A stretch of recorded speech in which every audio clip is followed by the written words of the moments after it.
Alhamdulillahi Rabbil Alamin. Wassalatu wassalamu ala ashrafil anbiya'i wal mursalin. Nabiyyina Muhammadin wa ala alihi wa sahbihi wa tabi'in. Wa man tabi'ahum bi ihsanin ila yaumiddin. Qala Allah jalla wa ala. Ya ayuhalladzina amanu taqullaha haqqa tuqatih. Wa la tamutunna illa wa antum muslimun. Amma ba'd. Ikhwatal iman rahimani wa rahimakumullah. Alhamdulillah. Kita pada kesempatan malam hari ini kita dimudahkan oleh Allah Subhanahu wa taala melanjutkan kajian kita dari kitab Al-Arba'in An-Nawawiyah, dan alhamdulillah pada kesempatan ini kita masuk di hadis yang kelima. Dan sebelumnya ini bagi teman-teman yang di Zoom ini, karena biasa memang kajian pakai tab ya, cuma nggak tahu dari kapan hari sampai hari ini karena nggak bisa gantiin backgroundnya, nonaktifkan seperti ini terus ya.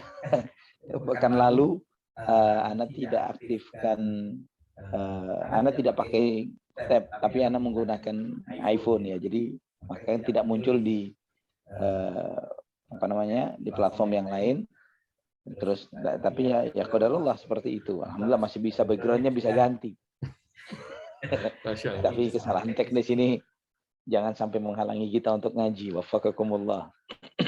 Ikhwatal iman rahimani wa rahimakumullah. Kita di hadis yang kelima dari Ummul Mukminin Ummu Abdillah Aisyah radhiyallahu anha. Qalat qala Rasulullah sallallahu alaihi wasallam, man ahdatha fi amrina hadza ma laysa minhu fahuwa raddun. Rawahul Bukhari wa Muslim. Fi riwayatin Muslim, man amila amalan laysa alaihi amruna fahuwa raddun. Dari Ummul Mukminin Ummu Abdillah Aisyah radhiyallahu anha, beliau mengatakan bahwa Rasulullah Shallallahu Alaihi Wasallam bersabda, barang siapa yang mengada-adakan sesuatu dalam urusan kami ini yang bukan darinya, maka itu tertolak. Hadis riwayat Bukhari dan Muslim.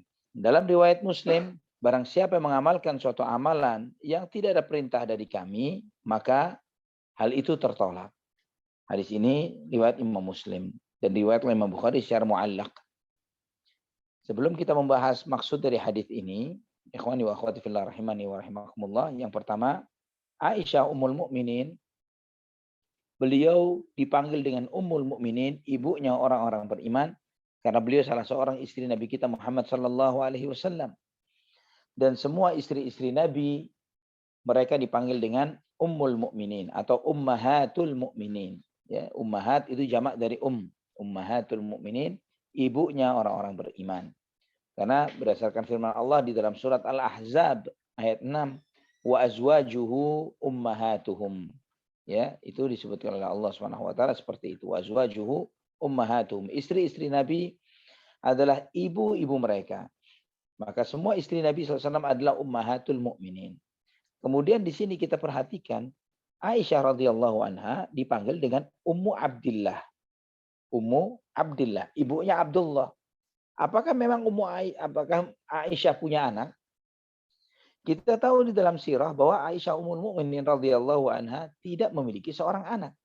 Ya, karena semua putra-putri Nabi sallallahu alaihi wasallam dari Khadijah radhiyallahu anha dan Maria Al-Qibtiyah, tidak ada dari istri yang lain. Nah, kenapa Ummul Mukminin dipanggil dengan Ummu Abdillah? Ini di antara faedah yang bisa diambil dari riwayat ini adalah bahwa kunyah itu atau panggilan Ummu Fulan atau Abu Fulan tidak hanya disematkan atau diberikan kepada mereka yang punya anak. Ya, tidak hanya diberikan kepada yang punya anak. Walaupun yang belum punya anak misalnya, boleh dipanggil Abu siapa atau Ummu siapa misalnya. Ini dibolehkan. Bagi anak kecil sekalipun, ya, itu juga dibolehkan. Misalnya antum memanggil sebagaimana Nabi SAW memanggil salah seorang sahabatnya ya Aba Umair, ma fa'alan Nughair. Itu Nabi SAW memanggil seorang anak kecil. Wahai Abu Umair, apa yang diperbuat oleh burung kecil? Ketika dia memiliki piaraan seekor burung yang meninggal, yang mati. Kemudian ditangisi oleh anak kecil itu, disapa oleh Nabi SAW dengan sapaan, ya Aba Umair, ma fa'alan Nughair. Nah, subhanallah. Ikhwani wa akhwati fillah rahimani wa rahimakumullah. Juga ini menunjukkan kepada kita itu tadi bahwa kunyah tidak hanya diberikan kepada mereka yang punya anak tertentu. Ya, jadi walaupun ada di antara antum yang belum punya anak, boleh pakai kunyah. Ana Abu Fulan misalnya. atau ana ummu fulan. Itu juga dibolehkan. Wallahu taala ala wa alam bissawab. Kemudian Aisyah radhiyallahu anha, ya antum sudah mengetahui bahwa beliau di antara istri Nabi Shallallahu alaihi wasallam yang memiliki kemuliaan yang luar biasa. Karena beliau memiliki keberkahan yang luar biasa yang paling banyak meriwayatkan hadis-hadis tentang pribadi Nabi Shallallahu alaihi wasallam. Sehingga para ulama pun sampai membandingkan mana lebih mulia antara Khadijah dan Aisyah. Ya, antara Khadijah dan Aisyah. Namun penjelasan para ulama di dalam hal ini bahwa Khadijah radhiyallahu anha memiliki keberkahan yang besar untuk kehidupan dan dakwah Rasulullah sallallahu alaihi wasallam di awal risalah kenabian. Adapun Aisyah radhiyallahu anha memiliki keberkahan dan kebaikan untuk dakwah Rasulullah SAW di akhir risalah kenabian. Karena setelah wafatnya Nabi SAW, Aisyah radhiyallahu anha yang menyampaikan banyak sekali dari hadis-hadis Nabi SAW tentang banyak hal yang tidak diketahui kecuali oleh orang dalam, ya, oleh istri Nabi SAW. Di dalam hadis ini Nabi SAW menyampaikan sebuah hadis tentang bahaya dari mengada-adakan hal baru dalam agama atau yang biasa kita sebut dengan bid'ah. Man ahdatsa fi amrina hadza ma laysa minhu fahuwa raddun. Barang siapa yang mengada-adakan, di sini menunjukkan ahdatsa, ya, ini suatu syarat. Jadi man, ya, itu merupakan huruf syarat yang menunjukkan siapapun dia.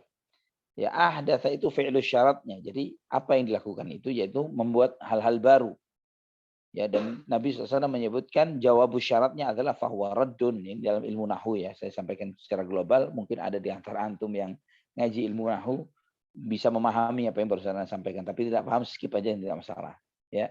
Nah, ikhwatan iman rahimani wa rahimakumullah, Nabi Shallallahu alaihi wasallam menyampaikan di dalam hadis ini tentang barang siapa mengada-adakan hal baru yang tidak ada contohnya di dalam agama ini, ya fi amrina, maksud fi amrina apa? Dalam urusan kami, dalam urusan agama kami. Ini menunjukkan bahwa hal baru yang dilarang dan dibenci oleh Nabi dalam urusan apa? Agama, bukan dalam konteks secara menyeluruh dunia dan agama.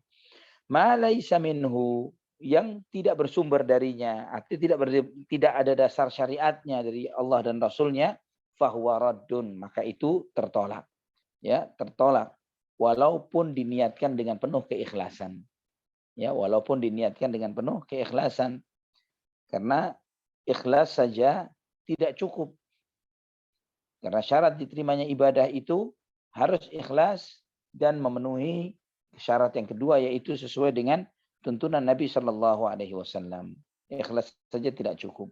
Ibadah itu harus ikhlas karena Allah, dan yang kedua sesuai dengan bimbingan dan ajaran Rasulullah SAW. Dalil untuk yang kedua hadis yang kita bahas ini. Ya, apa dalil kedua? Kalau dalil ikhlas begitu banyaknya. Wa ma umiru illa liya'budullaha mukhlishina lahuddin. Misalnya surat Al-Bayyinah ayat 5. Dan tidaklah mereka diperintah kecuali untuk beribadah kepada Allah dengan penuh keikhlasan. Miliknya lah agama ini. Ini perintah untuk ikhlas. Banyak sekali ayat-ayat Al-Quran dan hadis-hadis Nabi SAW yang menegaskan akan pentingnya keikhlasan. Dan hadis ini yang menentukan diterimanya amal dari sisi sikap dan perilakunya. Jadi kalau ikhlas terkait dengan niat, hadis ini terkait dengan prakteknya. Bagaimana prakteknya? Maka dalam riwayat Muslim, sebagaimana dikutip oleh Imam Nawawi rahimahullah juga, man amila amalan laisa alaihi amruna fahuwa raddun. Barang siapa yang melakukan suatu amalan yang tidak ada perintah dari kami, maka amalan itu tertolak. Ini lebih luas ketimbang man ahdatsa, bagaimana mengada-adakan. Ya, ini lebih luas konteksnya. Karena ketika mengamalkan suatu amalan, ini lebih luas. Seperti apa? Bisa mencakup ibadah, bisa mencakup muamalah, dan yang lain sebagainya. Yang tidak ada perintah dari Nabi, maka pasti ditolak. Nah, ikhwatal iman rahimani wa rahimakumullah, hadis ini merupakan dasar di antara dasar-dasar pondasi Islam. Ya, Allah Subhanahu wa taala telah menegaskan dalam surat Al-An'am, ya, di dalam surat Al-An'am ayat 153, wa anna hadza sirati mustaqiman fattabi'uhu wa la tattabi'us subula fatafarraqa bikum an sabilih. Dan inilah jalanku yang lurus, maka ikutilah. Dan janganlah engkau mengikuti jalan-jalan yang lain, maka kalian akan tercerai-berai dari jalannya. Ini menunjukkan apa jalan yang lurus itu? Jalan ilmu dan amal. Yang dimaksud dengan ilmu, yaitu qala Allah wa qala Rasul, firman Allah dan sabda Rasulullah SAW. Yang dimaksud dengan ilmu adalah apa yang diamalkan dan yang dipraktekkan oleh Nabi SAW di dalam mengamalkan Islam. Ini adalah bagian ilmu dari Shiratal Mustaqim, yaitu berilmu dan beramal. Setelah mengetahui kebenaran yang bersumber dari Allah dan Rasulnya dan mengamalkan kebenaran itu dengan penuh keikhlasan. Nah, ikhwatal iman rahimani wa rahimakumullah, telah kita bahas bahwa ikhlas itu salah satu syarat diterimanya amal. Namun ada dua syarat yang harus dipenuhi, ikhlas dan ittiba. Ya, kita akan lebih membahasnya insyaallah sebentar lagi. Di antara faedah dari hadis ini, yaitu haramnya mengada-adakan sesuatu hal baru di dalam agama, walaupun bersumber dari niat yang baik. Ya, haramnya mengada-adakan hal baru di dalam agama, walaupun didasari dengan niat yang baik. Walaupun terkadang, ya, mungkin sebagian orang, tapi orang bisa tersentuh loh hatinya dengan hal itu. Bisa terenyuh hatinya, bisa menerima hidayah, menerima taubat, menjadi lebih baik dengan hal tersebut loh. Kita katakan ini tidak benar. Ya, ini tidak benar. Kenapa? Karena bertentangan dengan sabda Nabi SAW yang sedang kita bahas. Dan itu menunjukkan bahwa itu adalah amalan syaitan. Ini kalau suara Anda terputus, kabarkan. Kalau misalnya lancar. Nah. Kemudian ikhwatal iman rahimani wa rahimakumullah. Jika ada orang misalnya mengatakan, andai kata saya melakukan sesuatu ajaran yang ada dasarnya dalam syariat, tapi saya membuat kreasi tertentu dengan cara-cara tertentu yang tidak bersumber dari syariat, apakah itu masih ditolak? Ya, misalnya zikir itu kan disyariatkan. Zikir disyariatkan. Namun kemudian orang membuat suatu konsep zikir tersendiri. Kita harus mulai dengan begini, dengan tata cara begini. Ketika pada titik ini kita berdiri. Ketika pada titik ini kita goyang kepala dan kaki. Ketika pada titik ini kita harus berbaring, misalnya begitu, misalnya ini ya. Sekedar contoh-contoh. Atau zikir dengan sambil tarian seperti tarian sufi, Rumi misalnya begitu ya. Sekedar contoh juga. Ini mereka membuat hal-hal baru, konsep-konsep baru di dalam beribadah dan berzikir. Ya, apakah itu tertolak? Kita katakan, ya, itu tertolak. Itu tertolak. Ya, berdasarkan apa? Hadis yang sedang kita bahas ini. Ya, man ahdatsa fi amrina hadza ma laisa minhu fahuwa raddun. Nah, ikhwatal iman rahimani wa rahimakumullah, perlu kita pahami bahwa kita ini ibadah untuk apain? Apa tujuan kita ibadah? Tujuan kita ibadah mencari cinta dan ridhanya Allah. Benar ya? Mencari cinta dan ridhanya Allah. Jika kita tujuan ibadah adalah mencari cinta dan ridhanya Allah, maka caranya pun harus benar. Caranya harus sesuai dengan apa yang diajarkan oleh Rasulullah SAW. Karena bagaimana mungkin kita meraih cintanya Allah dengan suatu ibadah yang kita karang-karang sendiri. Kita rekayasa sendiri. Ini sesuatu hal yang mustahil bagi seseorang untuk bisa meraih cintanya Allah dengan sesuatu yang dia ada-adakan atau dia buat-buat sendiri. Itulah pentingnya kenapa kita di dalam beribadah mengikuti tuntunan dan ajaran Rasulullah SAW. Jika antum melakukan suatu ibadah yang dikarang-karang, dibuat-buat sendiri, barang siapa membaca salawat XYZ misalnya, sekian kali, dan XYZ itu bukan dari Nabi, dikarang sendiri. Sholawat apa, sholawat ini, sholawat itu. Dia akan mendapatkan ini dan itu. Pertanyaannya, dari mana dasarnya? Bagaimana Anda bisa menyampaikan kepada kami bahwa barang siapa yang mengamalkan sholawat XYZ, wirid ABC, hizib DEFG, misalnya gitu ya, kan banyak hizib ini, wirid ini, apa dan lain sebagainya. Ketika kita tanya, apa jaminannya? Maksudnya jaminan itu firman Allah dan sabda Nabi SAW. Karena kalau cuma kata kiai, kata syekh, kata ini, itu bukan dalil dan hujjah. Dalil dan hujjah yang dijadikan sebagai rujukan itu adalah firman Allah dan sabda Rasulullah SAW. Itu yang jaminan. Nah, kalau mereka tidak bisa menunjukkan jaminan bahwa Nabi SAW menyampaikan barang siapa yang baca wirid ini ya, atau hizib ini, atau salawat ini, dia akan mendapatkan ini dan itu. Ketika dia melakukan sekian kali akan mendapatkan ini dan itu. Jika jaminan-jaminan itu tidak ada, maka kita bacakan kepada orang yang mengajarkannya. Nabi SAW bersabda dalam hadis yang sahih dalam Sahih Bukhari dan Muslim dari Ummul Mukminin Aisyah radhiyallahu anha, "Man ahdatsa fi amrina hadza ma laisa minhu fahuwa raddun." Barang siapa yang mengamalkan suatu hal baru, mengadakan hal baru dalam urusan kami ini yang tidak bersumber darinya, bahwa hal itu tertolak. Kita katakan tertolak, tidak akan diterima oleh Allah Subhanahu wa taala sebagus apapun amal perbuatannya. Nah, ikhwani wa akhwati fillah rahimani wa rahimakumullah. Perlu dipahami bahwa suatu amalan itu benar sesuai dengan tuntunan Nabi jika terpenuhi 6 hal. Ya, 6 hal yang harus terpenuhi dalam suatu amalan jika harapannya adalah amalan itu sesuai dengan sunnah Rasulullah SAW. Ya. Apa saja 6 perkara ini? Yang pertama adalah sebab beramal. Ya, sebabnya. Nanti kita akan uraikan satu demi satu. Sebabnya. Kedua, jenisnya. Sebabnya, jenisnya. Ketiga, kadarnya. Ketiga, kadar. Keempat, kaifiyah atau tata cara. Keempat, kaifiyah atau tata caranya. Kelima, waktunya. Kelima, waktu. Keenam, tempatnya. Ya, 6 hal yang harus terpenuhi agar suatu amalan dikatakan sesuai dengan tuntunan Nabi Shallallahu Alaihi Wasallam. Jika tidak terpenuhi, maka batil dan tertolak. Jika tidak terpenuhi, maka batil dan tertolak. Dan dia telah mengada-adakan hal baru di dalam agama. Tentang sebab suatu amalan.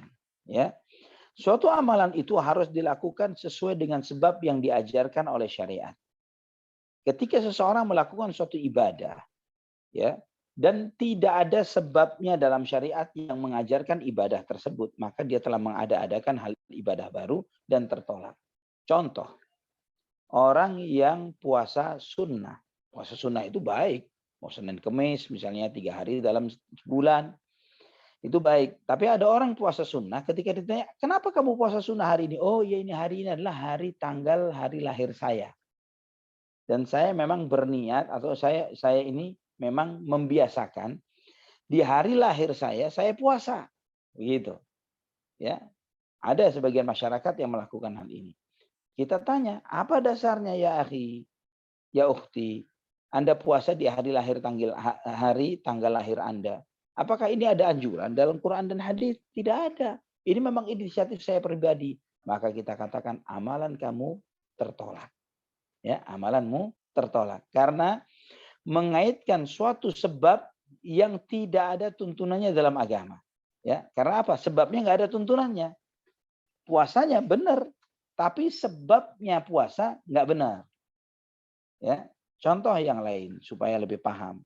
Ada orang yang sholat tahajud banyak anjurannya. Ketika ditanya, kenapa kamu sholat tahajud malam ini? Oh ya, ini adalah malam 27 Rajab. Malam Isra Mi'raj, katanya begitu.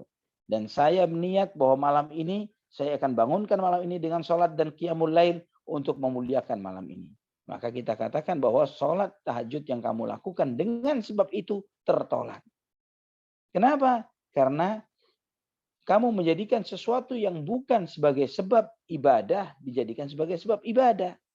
Ya, menjadikan malam 27 Rajab sebagai landasan dan alasan untuk puasa sunnah, untuk qiyamul lail, untuk sholat malam, tidak ada tuntunan dari Nabi.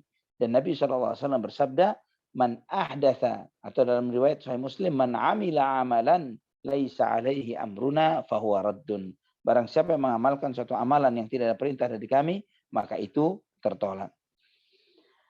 Contoh misalnya juga, Ada orang mengadakan hari raya, perayaan, bersyukur, membuat makanan, ini acara-acara silaturahim. Ditanya, kenapa ada hari raya ini? Hari raya apa? Oh, hari raya merayakan kemenangan perang Badar misalnya. Perang Badar terjadi pada tanggal sekian, kami menjadikan ini sebagai hari raya bersyukur kami karena menang perang Badar. Maka kita katakan bahwa perayaan yang kamu lakukan tertolak dan dilarang oleh Nabi, karena Nabi SAW bersabda, "Man amila amalan laisa alaihi amruna fahuwa raddun." Barang siapa yang mengamalkan suatu amalan tidak ada perintah dari kami, tertolak. Ya, ini sebab. Kemudian yang kedua, jenis amalan. Ya, jenis amalannya.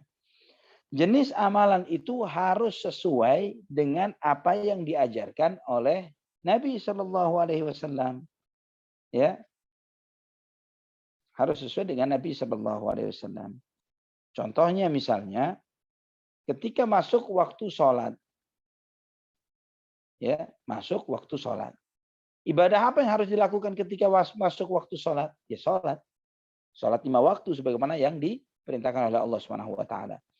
Dan tidak akan diterima dari seseorang anak mengganti sholat itu dengan sedekah per hari. Tiap sholat yang tidak anak lakukan, anak sedekah 1 miliar. Misalnya. Sedekah itu dianjurkan. Ya, tapi masuk waktu sholat, dia menggantinya dengan sedekah 1 miliar. Apakah diterima sedekah 1 miliar sebagai pengganti sholat? Tidak akan diterima. Karena dia melakukan jenis ibadah yang tidak sesuai dengan yang diajarkan oleh Rasulullah Shallallahu Alaihi Wasallam. Ya, ini perlu dipahami. Contoh misalnya, menyembelih hewan kurban. Ya, ketika Idul Adha, menyembelih hewan kurban ketika Idul Adha. Diperintahkan kita menyembelih hewan kurban itu bahimatul an'am, binatang ternak. Yang itu adalah onta, sapi atau kambing, ya, domba saudara kandungnya, ya, saudara lain bapak lain ibu, domba kambing, ya. Itu yang dibolehkan.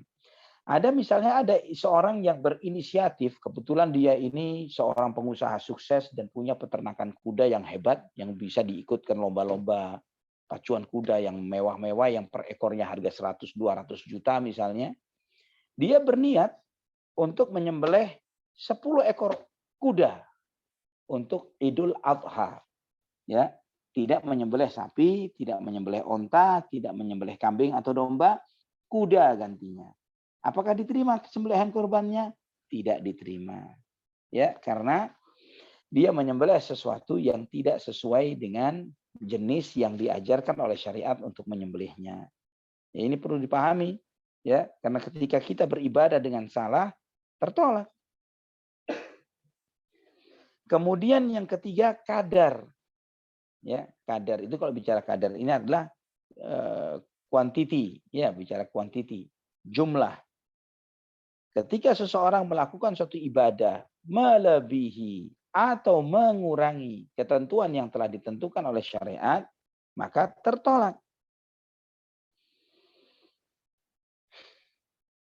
Contoh, sholat subuh 4 rakaat.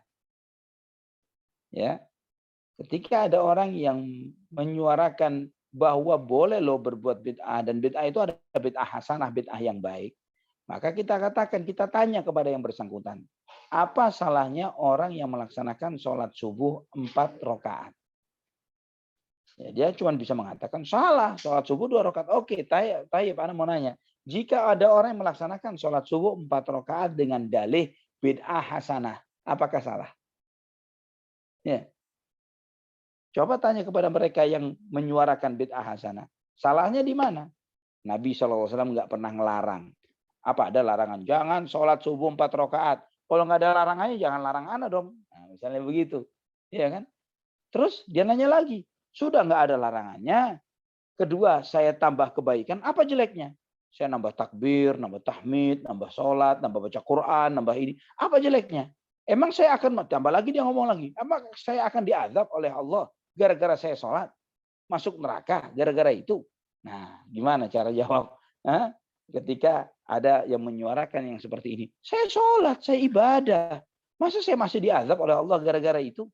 Ya, kita katakan bahwa Anda diazab oleh Allah karena Anda menyelisihi sunnah Rasulullah Sallallahu Alaihi Wasallam. Ya, Nabi Sallallahu Alaihi Wasallam telah berpesan, hadis yang kita bahas ini, man ahdatsa fi amrina hadza ma laisa minhu fahuwa raddun. Barang siapa mengadakan hal baru, mengadakan sesuatu dalam urusan kami ini yang tidak bersumber darinya, tertolak. Karena Anda mengadakan cara ibadah yang tidak ada tuntunannya, maka ibadah Anda tertolak. Anda menyelisihi sabda beliau, Anda diazab oleh Allah, ya terancam dengan azab Allah ketika menyelisihi Rasulullah Sallallahu Alaihi Wasallam. Nah, demikian pula misalnya orang yang wudhu, yang harusnya wudhu maksimum setiap anggota tubuh itu, anggota wudhu itu 3 kali, dia 4 kali misalnya, ini kan lebih bersih, begini, begitu dan lain sebagainya. Ya, kita katakan bahwa yang seperti itu ditolak, ya. Karena Nabi Shallallahu Alaihi Wasallam mengajarkan bahwa wudhu itu maksimumnya 3 kali. Dan bahkan beliau telah menegaskan dalam hadisnya, man zada ala dzalika faqad asaa wa ta'adda wa zalama. Barang siapa yang melebihi dari yang saya ajarkan ini, maka dia telah berbuat buruk, melampaui batas dan berbuat zalim. Ya, ini berdasarkan sebuah hadis yang diriwayatkan Imam Ahmad, An-Nasai, Ibnu Majah dan dihasankan oleh Syekh Al-Albani. Kemudian yang keempat. Ya, yang keempat ya. Dari kaifiyah atau tata cara. Tata caranya harus sesuai dengan tata cara yang diajarkan oleh syariat. Ketika seorang melakukan suatu ibadah tidak mengikuti tata cara yang diajarkan oleh syariat, maka dia menyelisihi dan tidak akan diterima. Misalnya, ada orang sholat, dia bilang saya sholat. Tapi sholat saya itu cuma duduk termenung sebentar, eling. Kata dia gitu. Yang penting eling. Kalau sudah eling, sudah sholat. Menurut dia seperti itu. Ini ada di masyarakat kita yang seperti ini. Ya. Kemudian dia duduk sejenak. Atau ngobrol-ngobrol bareng, nongkrong. Ini sudah sholat. Ini silaturrahim. Ya, silat dan sholat itu dikaitin sama dia. Ini anda pernah memberantas habis aliran yang seperti ini. Ya Allah, semoga habis ya. Semoga habis. Alhamdulillah, setahu ana semua pelopor-pelopor kelompok kajian itu sudah berpindah ngaji sunnah semuanya. Itu alhamdulillah. Semuanya setahu ana seperti itu. Tidak tersisa sedikit pun. Alhamdulillah, semoga habis. Nah, itu ana menghadapi kelompok yang seperti itu. Bahwa sholat itu nggak harus 5 waktu seperti itu. Yang penting itu silat ini kita ngumpul bareng. Ini sudah sholat begitu. Yang penting eling. Nah, itu. Nah, bagaimana yang seperti ini kita jawabnya? Kita sampaikan dengan hadis Nabi SAW ini. Man ahdatsa fi amrina hadza ma laysa minhu fahuwa raddun. Ya, ketika Anda melakukan suatu ibadah yang Anda klaim sebagai ibadah dengan tata cara yang tidak diajarkan oleh Nabi SAW, tertolak. Ya, demikian pula misalnya ada orang, misalnya dia melihat sholat ini ibadah yang luar biasa baiknya. Sujud dalam setiap rakaat berapa kali? 2 kali. Bagaimana jika rukuknya anak buat 2 kali juga misalnya?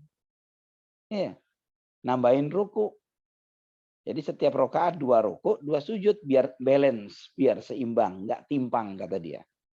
Nah, gimana kita merespon yang seperti ini? Kita katakan dengan hadis Nabi SAW ini, ya, bahwa ibadah yang Anda lakukan tertolak walaupun Anda menganggapnya sesuatu yang baik. Ya, harus dengan tata cara yang diajarkan oleh Nabi Muhammad sallallahu alaihi wasallam. Ada misalnya orang yang kan bacaan doa istiftah itu kan dari hadis. Ya, kan dari hadis. Kita semua kan tahu bahwa antara Quran dan hadis mana lebih utama, lebih afdal? Al-Quran lebih afdal daripada al-hadis. Kan begitu. Nah, kemudian ada orang dengan iseng berinisiatif. Daripada Anda baca Allahumma ba'id, inni wajahtu, Allahu akbar kabira, Anda ganti dengan baca Yasin aja deh. Kan lebih afdal. Gitu kan? Diganti Yasin. Setelah Yasin baru baca Al-Fatihah. Gitu. Nah, apa salahnya? Apa jeleknya? Kan lebih afdal, lebih baik, lebih ini, lebih itu. Salahnya menyelisihi tuntunan Rasulullah Sallallahu Alaihi Wasallam. Ya, ini Anda berikan contoh-contoh ini supaya antum lebih memahami ya tentang kenapa bid'ah itu sangat dibenci oleh Allah Subhanahu wa taala dan Rasulnya. Kenapa sangat dibenci? Karena mengelabuhi akidah dan iman seseorang sehingga dia mengira sesuatu itu baik padahal batil, ya, sesuatu itu baik padahal salah, ya, sesuatu itu baik padahal itu buruk. Allahul musta'an. Kemudian yang berikutnya, yang kelima adalah waktu. Ya, waktu ibadah.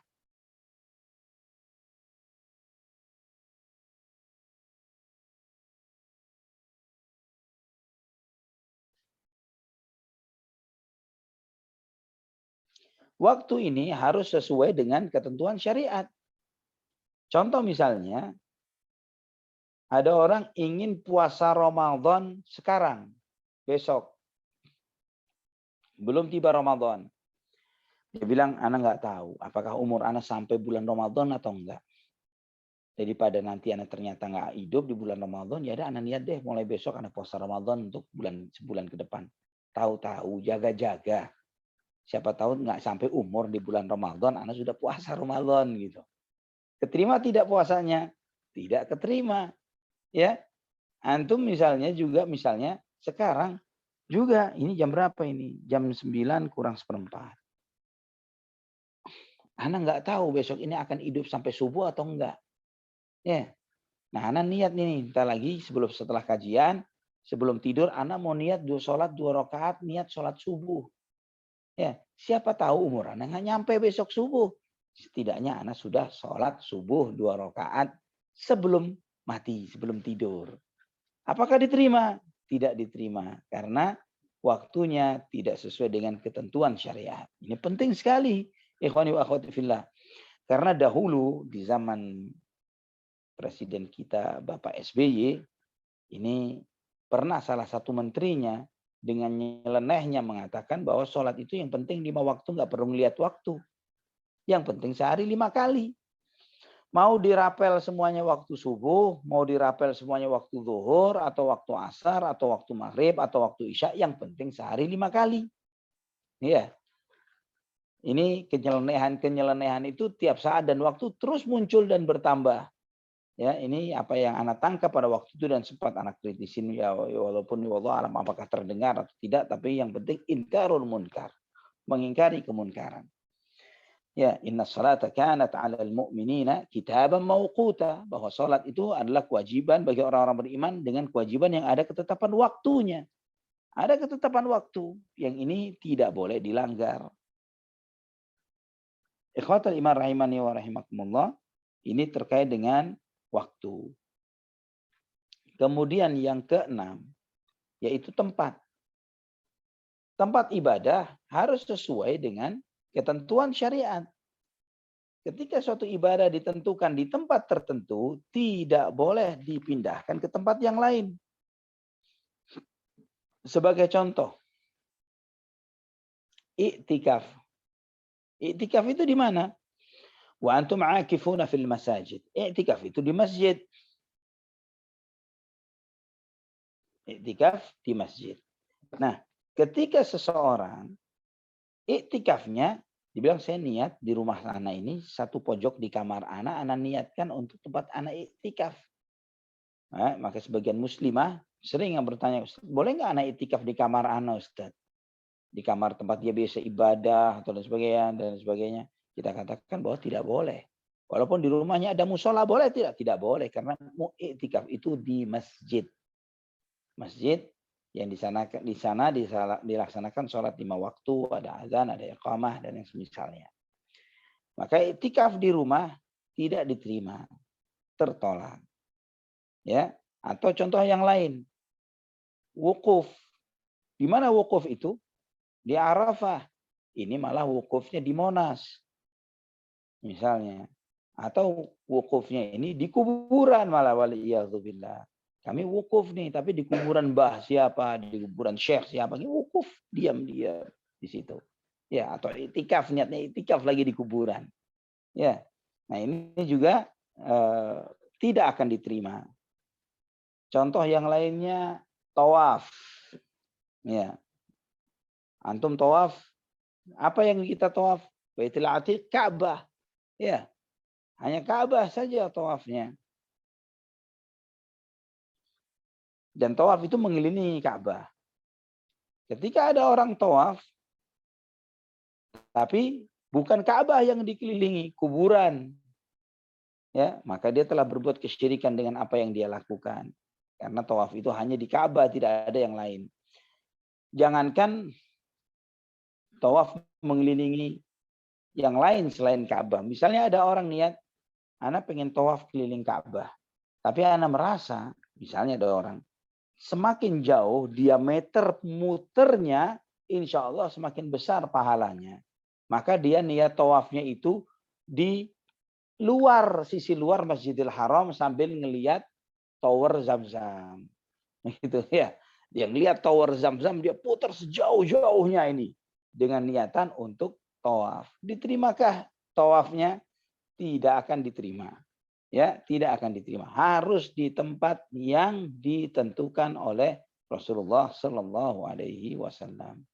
Ini penjelasan singkat dari hadis yang kelima.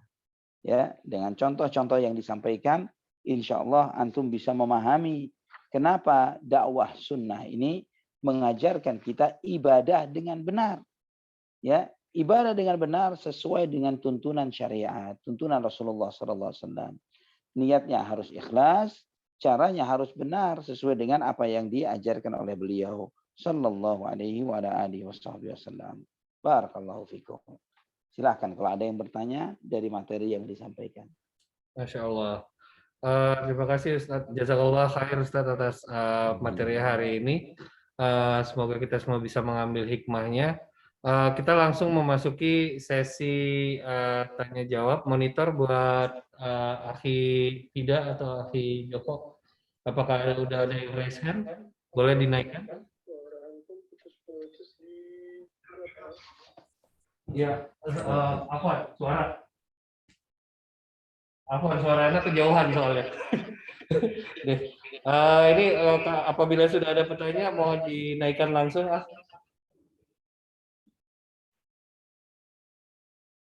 Anak naikin ya. Ya, tafadhol. Tafadhol Pak Saleh. Bertanya. Ya, alhamdulillah, syukran. Assalamualaikum warahmatullahi wabarakatuh. Waalaikumsalam warahmatullahi wabarakatuh.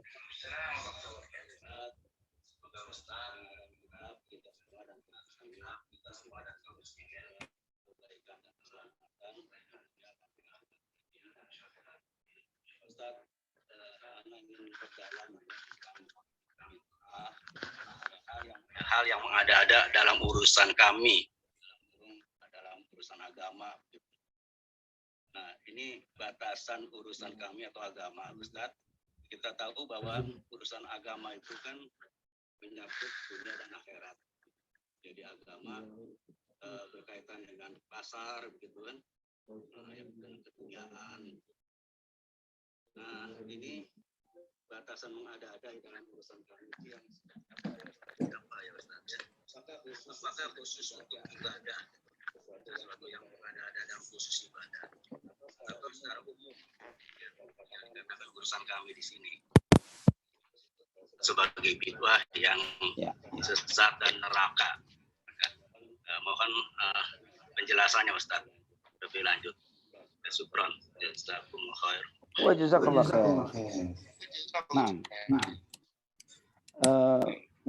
Masya Allah, pertanyaan menarik sekali. Bahwa urusan kami, urusan agama memang mencakup segala aspek. Memang secara spesifik ibadah yang terkait ibadah yang memang murni kita melakukannya kepada Allah Subhanahu wa taala mendapatkan hal ini ya terkena dengan ketentuan apa yang disampaikan oleh Nabi Shallallahu alaihi wasallam.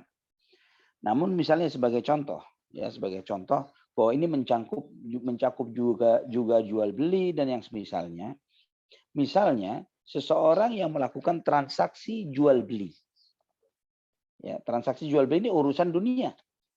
Tapi dia melakukan transaksi jual beli pada waktu menjelang iqamat sholat Jumat. Padahal dia wajib untuk melaksanakan sholat Jumat. Bagaimana status jual belinya? Status jual belinya batil. Ya, status jual belinya batil, menyelisihi syariat. Ya, menyelisihi ketentuan Allah Subhanahu wa taala dan Rasulnya. Nah, jika terjadi sebagaimana penjelasan para ulama di antara Syekh Utsaimin rahimahullah dan yang lain sebagainya, jika terjadi transaksi di jam itu, maka transaksinya tidak sah, barangnya dikembalikan kepada penjual, uangnya dikembalikan kepada pembeli. Ya. Juga misalnya ada orang yang menjual kurma 1 kilo kurma ajwa dibayar 2 kilo kurma sukari. Bagaimana hukumnya? Haram.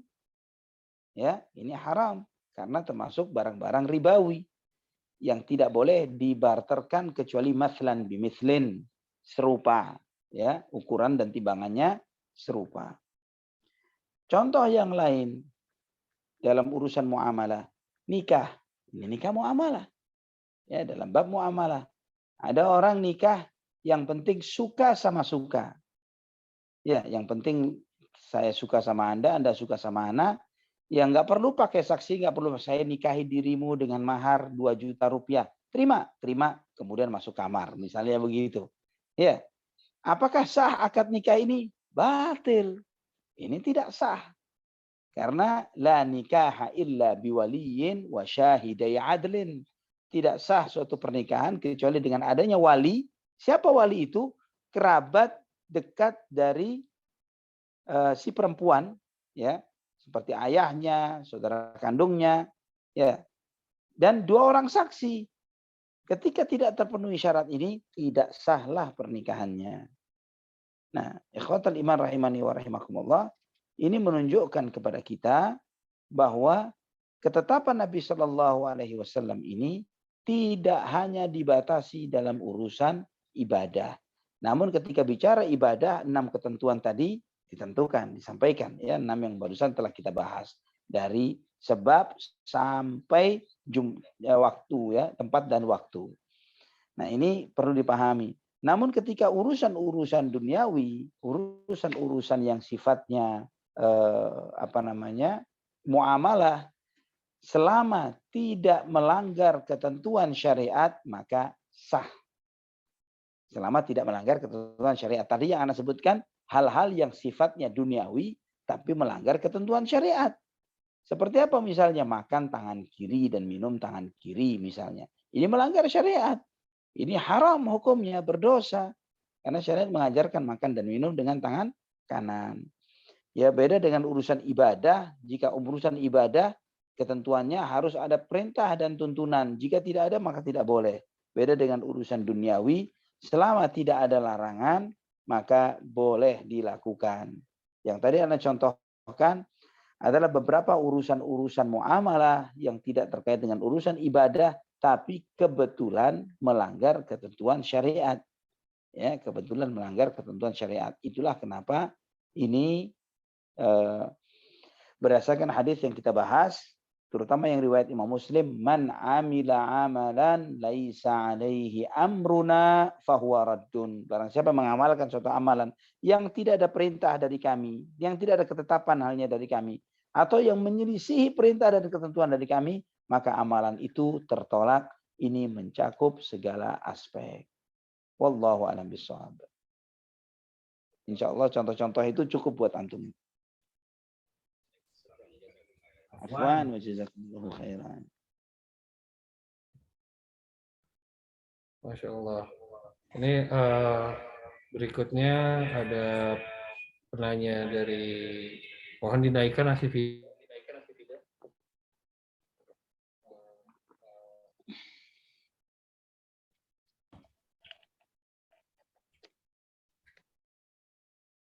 Oke. Belum kelihatan di Clubhouse sana ini. Oke. Berikutnya ada penanya ini dari Ummu Hurun. Mohon tidak melembutkan suara dan mendoakan Ustadz juga serta penulis buku. Tafadhol, Mufti.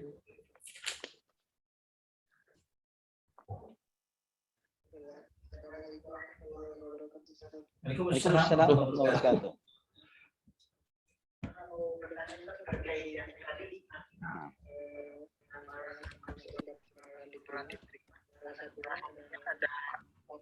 Betul, betul. Hadis kan ada Rasulullah berpuasa pada hari akhirnya Ustaz bertepatan dengan hari Senin. Nah, Apakah dalil tersebut bisa dijadikan landasan untuk berpuasa pada hari lahir. Allah ibarik fi. Ada lagi? Nah, waffaqakallah. Di antara Nabi SAW pernah ditanya tentang puasa hari Senin. Nabi SAW menyebutkan di antara alasannya adalah hari itu aku diutus, hari itu aku dilahirkan. Ini di antara apa yang disampaikan oleh Nabi SAW. Nah, kita ketika ada orang misalnya, ada dua golongan yang salah di dalam memahami dalil ini. Yang pertama adalah yang menjadikan hadis ini sebagai landasan untuk merayakan hari kelahiran Nabi SAW, hari Maulid Nabi. Kita tanya, dari sisi mana antum melihat bahwa Nabi SAW merayakan hari kelahirannya? Beliau hanya puasa Senin. Ketika antum ingin mengamalkan sunnah Nabi, atau misalnya ingin dalam tanda kutip merayakan hari kelahirannya, puasa Senin. Jika mau merayakan hari kelahiran sesuai dengan tuntunan beliau. Itu pun Nabi SAW hanya puasa Senin. Yaitu Senin Kamis, bagian dari Senin Kamis. Tidak lebih dari itu.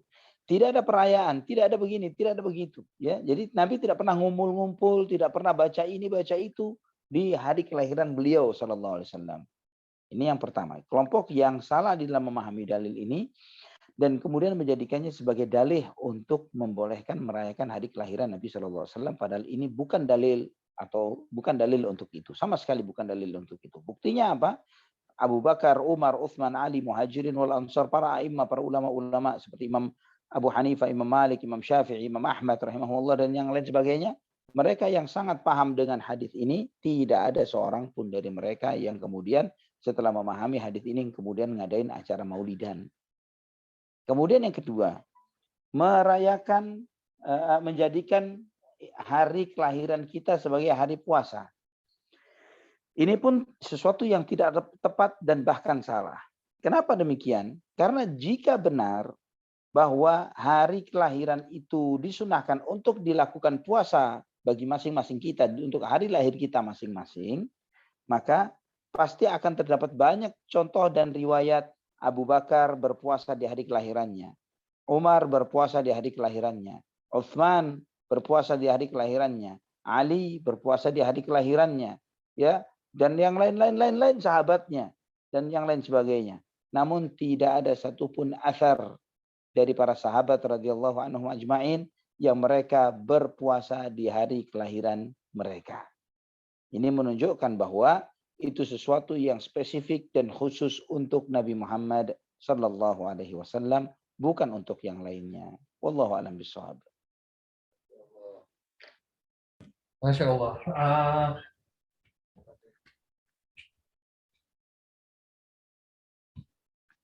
Oke, sepertinya demikian untuk kajian hari ini. Kita sudah tiba di penghujung waktu dan kami mengucapkan banyak terima kasih kepada teman-teman yang sudah hadir dan kami dari panitia mohon maaf, terutama Anda pribadi mohon maaf apabila ada kekurangan. Dan semoga apa yang kita dapatkan hari ini bisa menjadi hikmah pahala buat kita semua. Mungkin sebelum kita masuk kajian ini, kiranya di hari kajian ini dapat dibagikan kembali untuk teman-teman yang join. Baik. Baik, ikhwatal iman rahimani wa rahimakumullah. Subhanallah, Islam ini memberikan ketenangan bagi penganutnya. Antum tidak harus berinovasi dan berkreasi untuk mengarang suatu ibadah. Inovasi dan kreasi itu lakukan sesuatu yang manfaat untuk kehidupan umat manusia. Ya, berkreasilah sehebat mungkin untuk hal-hal yang meningkatkan kehidupan umat manusia dengan membantu mereka menjadi orang yang paling bermanfaat untuk kehidupan mereka. Namun dalam urusan ibadah, contoh saja Nabi Muhammad SAW. Sedangkan yang kita hadapi saat ini, yang sering kali ada di masyarakat kita, menjadi banyak kasus dari tokoh tua, tokoh muda, orang alim, orang jahil, dan yang lain sebagainya, adalah ketika banyak orang-orang yang berusaha untuk berinovasi dalam urusan agama. Mengotak-atik sholat 5 waktu nggak diwajibkankah, muncul istilah ini dan itukah, muncul lagi hal-hal yang barukah, ya hal-hal nyeleneh yang mereka mencoba merubah dan mengotak-atik tatanan yang sudah fix dan sudah baku dari ketentuan syariat Allah Subhanahu wa taala. Sedangkan hal itu adalah sesuatu yang sifatnya tauqifiyah, istilahnya sesuatu yang harus mengikuti ketentuan yang ada dalam Al-Qur'an dan As-Sunnah. Jika antum mengikuti metode beragama dengan yang seperti ini, hati antum tenang. Ya, menjalankan ibadah, kenapa kita jalankan? Nabi mencontohkannya, menganjurkan, memerintahkan dan mencontohkannya. Ini suatu ibadah yang nikmat, yang luar biasa. Pasti diridhoi oleh Allah. Buktinya apa? Diperintahkan oleh Nabi SAW dan juga beliau SAW mencontohkannya bahkan. Ya, itu suatu ibadah yang menenangkan hati ketika kita mengamalkannya. Berbeda dengan amalan-amalan bid'ah yang kita melelahkan diri kita, mengeluarkan biaya mungkin dan lain sebagainya, tapi kemudian tertolak. Maka itulah kenapa di antara wasiat dan nasihat para ulama salaf terdahulu, bahwa di antara nikmat yang besar setelah diberi nikmat Islam, yaitu memahami sunnah Nabi SAW. Nikmat sunnah. Jadi setelah Islam ini kemudian di atas jalan ahlus sunnah wal jamaah, menjalankan perintah Allah Subhanahu wa taala dan perintah Rasulullah SAW sesuai dengan contoh dan bimbingan Nabi Muhammad SAW dan para sahabat-sahabat beliau. Wallahu ta'ala ala wa alam bishawab. Mungkin ini kesempatan kita ngaji pada malam hari ini. Insya Allah pada kesempatan berikutnya kita membahas hadis yang ke-6. Ya, hadis yang ke-6 ini termasuk bagian dari pilar agama Islam. Jadi para ulama itu menyebutkan bahwa agama ini dibangun dari beberapa hadis, 4 hadis kalau tidak salah. Ya, yang pertama niat, innamal a'malu binniyat. Yang kedua adalah astagfirullahaladzim, ini hadis yang kita bahas pada kesempatan ini. Kalau niat ngurusin urusan hati, kalau hadis yang kita bahas sekarang ini mengurusi tentang bagaimana amalan lahiriah kita. Nah, kemudian yang ketiga adalah hadis yang akan kita bahas besok, ya innal halala bayyinun wa innal harama bayyinun wa bainahuma umurun mushtabihat. Ya, halal itu jelas, haram itu jelas, dan di antara keduanya ada hal-hal yang mushtabihat, yang remang-remang. Itu ini 3 hadis ini, afwan, bukan 4 hadis. 3 hadis ini yang menjadi pilar-pilar agama Islam. Yang dengan memahami 3 hadis ini, mungkin saya masukkan yang keempat adalah hadis Jibril. Wallahu a'lam bishawab. Hadis Jibril yang telah kita bahas termasuk inti yang menjelaskan tentang inti-inti agama. Semoga apa yang kita pelajari memberikan manfaat bagi kita semuanya. Kita tutup dengan doa kafaratul majlis. Subhanakallahumma wa bihamdik, asyhadu an la ilaha illa anta astaghfiruka wa atubu ilaik. Wassalamualaikum warahmatullahi wabarakatuh.